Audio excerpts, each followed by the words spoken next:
Hey, it's Christina. I apologize. I haven't recorded a video in the last 2 weeks. It's been pretty stressful. Have had a lot of up and down battles. So last Wednesday, went into the hospital and, because I went to the bathroom and I had a lot of blood. And I was really scared that I was miscarrying, but I was like, I'm 13 weeks, and I'm considered in the clear zone of miscarrying and everything. So I rushed to the hospital and, they got me back for the ultrasound, found out that I was not miscarrying, that it was a synchronized hemorrhage, actually, that, burst and everything. So they looked at, they did the ultrasound and everything, and then I get back into my hospital room, and the doctor came back, the ER doctor came back, and he said, well, everything's okay except for we did, find something wrong with your baby. And, he thought that it was an ophicil, which, is where the, some of the parts of the baby's stomach is on the outside. So, I got home, I researched it, and it was horrific what I was reading. So I decided that next morning I was going to call my doctor, because, it's the ER doctor. They really don't, they're not baby doctors. They're just, basically, they don't really know much, so I wanted to get opinion of what my doctor thought. And when I went into my visit, the doctor said it was very wrong for the ER doctor to give me a diagnosis, because on the ultrasound you can't really tell what's wrong, and all that. He said, so all we know is that there's a bulge, that you have a bulge on outside of the belly button of the baby. So he's like, I'm going to send you to a specialist, to fetal medicine specialist. So I went up there the following Monday, and I was there for I'd say 3.5 hours. I get there, I get signed in, I fill out paperwork because I've never been there before, of course, and then they get me back, they weigh me, they check my blood pressure and all that, and then I go back in the waiting room, and then they bring me back, and I talk to the counselor, and she just pretty much told me, we think it's an ophicil. I don't think I'm pronouncing it correctly, but it's a really weird name. Another is gastrocrete, I can't even say it. I'm not even going to try to pronounce it. But, so I get done talking to her, and then, go back in the waiting room, and then the next thing is to go back for my ultrasound. So I go back there, I'm with family, of course, I gotta have my support, so I get back there and everything, and we're doing the ultrasound, everything looked normal, until she gets to the stomach part, and you could see a big, basketball on the belly. I knew something was seriously wrong. Started bawling my eyes out, because it's been a roller coaster with me, getting pregnant and then miscarrying 9 months ago and then finding this out. And, so, she's like, okay, I'm done with your ultrasound, she took 3D pictures, for me, horrific, usually it's a happy thing when you're seeing 3D pictures of your baby, but not something when something's seriously wrong. So she left. It took about half an hour for the doctor to come in, and she's like, the doctor will be right in. So I knew something was completely wrong. So, he comes back in, and he's like, okay, so I want to take a look at the, on the ultrasound. And it's like, oh, great. So he does that and everything, and he basically told me that it was a lot worse than the Ophicil. Ophicil, you know, it's treatable, you know, even though it's hard, you know. He said all of the organs were on the outside. You know, the liver, you know, all of the baby's organs, you know. So that was really, really tough. And then I said, so is it just the stomach? And he said, no, it's not. It's the heart too. The heart is basically not in the right place. And the lungs, you know. So basically, the structure of it just was not, it didn't form correctly. And he said there's absolutely no surgery for this.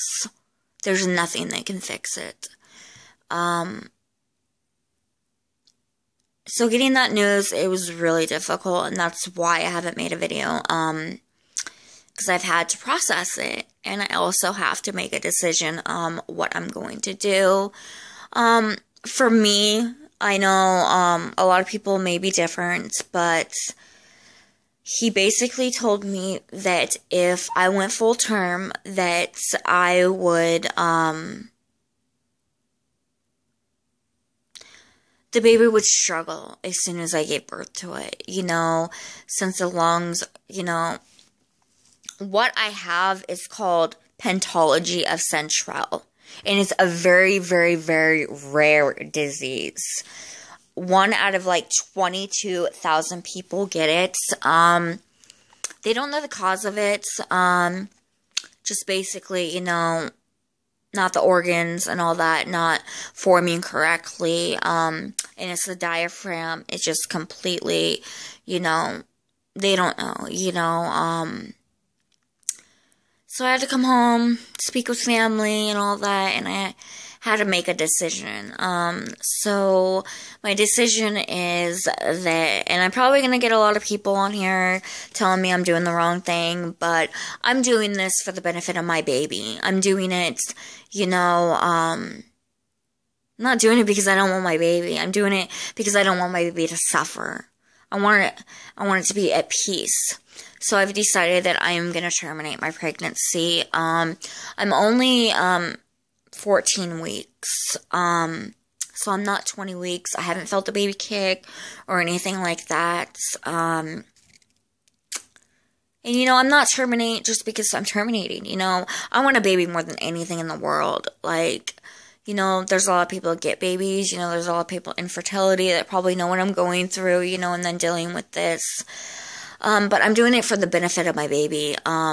It's gonna struggle, you know, as soon as it comes out of me if I go full term, giving birth to it, and, you know, seeing it, you know, with all its insides out, you know, is really hard. And it probably, they said it wouldn't survive more than, you know, they don't know how long, but they're giving the max of 2 hours. But it could be only like 5 minutes. So I don't want to put my baby through that grief, you know, and that pain and suffering. So I've decided to terminate my pregnancy. It's been extremely tough. Extremely tough. Knowing that my baby has something seriously wrong with it. And there's nothing I can do to save it. You know, I've done all the research. There's not many people that have worked with this, you know, because it's so rare. And the people that haven't survived. So I just think that I'm doing my baby a favor. You know, to give it peace, because I don't want it to be in pain, you know, and if I go full term, you know, what's the point of getting attached more to your baby, and being able to give birth to it, and seeing it suffer, and in pain, So yeah, that's just why I haven't made another video. It's been extremely tough. And again, it's called pentalogy of centrell. Very, very rare disease. Some people, the people that have survived, they maybe only have a couple, but I have all 5. And I'm pretty sure that I'm the only person out there. I don't know. I haven't found, there's not many YouTubers or anything, you know, that have all 5, but I do. And all 5 is the liver, the heart, you know, the kidneys, you know, all of the insides, you know, on the outside. The difference between this and ophicil is usually there's something protecting the stomach. I don't have nothing protecting it. So that's why it's impossible to fix it. You know, because there's nothing supporting all the organs on the outside. Yeah, so I'm just hoping that I get some support from this. You know, I don't want no bashing. If you want to say something bad, you know, please go somewhere else, because this has been extremely tough. And I'm not even over. I haven't even terminated my pregnancy yet, you know, and it's really, really hard. My family's being super supportive. They think that I'm doing the right thing, and that's good. The only reason I'm saying this, you know, because I don't want to get no bashing or anything, but I'm doing this to help other people. You know, there might be someone in my case that, since it's so rare, that, you know, they don't know what to do, and, you know, later on, maybe I will help them extremely. And I'm saying, if you are going through this and you need someone to talk to that's been through it, you can contact me without a problem. Message me down below. You know, I'll give you my info, you know. We can try to do something, you know, because I've been through it and I know how hard it is. Well, I just wanted to let you guys know what was going on. And I just hope I get support as much as I can. But I'm going to end this video because it wasn't very easy making it. If you can tell, I'm having a really hard time. So yeah, all I want to say is God bless. And I love you all.